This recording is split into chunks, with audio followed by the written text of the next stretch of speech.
I hate BTS. Is, BTS তো গে। ইস, BTS এর আবার ট্যালেন্ট আছে না। তো খুব ভালো কথা আপনারা বিটিএস এর জন্য। আপনাদের কথা মেনে নিলাম বিটিএস এমনি ফেমাস হয়ে গেছে। নামজুন তার পড়াশোনা অনেক ভালো ছিল। তিনি ওই 1% স্টুডেন্টের মধ্যে ছিল যারা কোরিয়ায় টপ করতো। তারপরেও তিনি গান লিখতেন, যার কারণে তার মা তার কম্পিউটার ভেঙে ফেলেছিল, কিন্তু সে তার স্বপ্নকে ছাড়েনি। জিন তার কণ্ঠ আর ডান্স ভালো করার জন্য অনেক কষ্ট করেছে, যেন তার মা তাদের প্রতিবেশীদের জিনকে ট্যালেন্ট প্লেস বলার সঠিক উত্তরটা দিতে পারে। জিমিনের একসময় নাক দিয়ে রক্ত পড়তো অতিরিক্ত প্র্যাকটিস করার কারণে।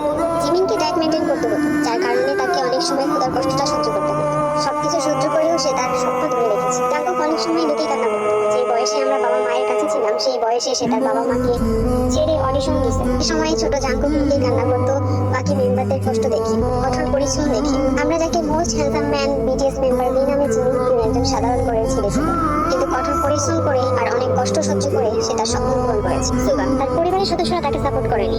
সে কঠোর পরিশ্রম করে তার স্বপ্ন পূরণ করেছে। যে পরিবারের সামর্থ্য ছিল না, কিন্তু সে হাল ছেড়ে দেয়নি, তার স্বপ্ন পূরণ করেছে। একটা সময় তারা 7 জন একটা রুমে গাদাগাদি করে থাকতো, কারণ তাদের কাছে এত টাকা ছিল না যে তারা আলাদা রুম নিয়ে থাকবে। একটা সময় ছিল যখন তারা রাস্তায় নিজেদের ফ্রি কনসার্টের টিকিট বিক্রি করতো, কারণ তাদেরকে কেউ চিনত না। একটা সময় ছিল যখন তাদেরকে ভিনদেশি মানুষ হেট কমেন্ট করতো, কিন্তু নামজুন সেইগুলো কোরিয়ান ভাষায় ভালো কথা বলে বাকি মেম্বারদের শোনাতো, যেন ওই হেট কমেন্টগুলো পড়ে বাকি মেম্বাররা হাল ছেড়ে না দেয়।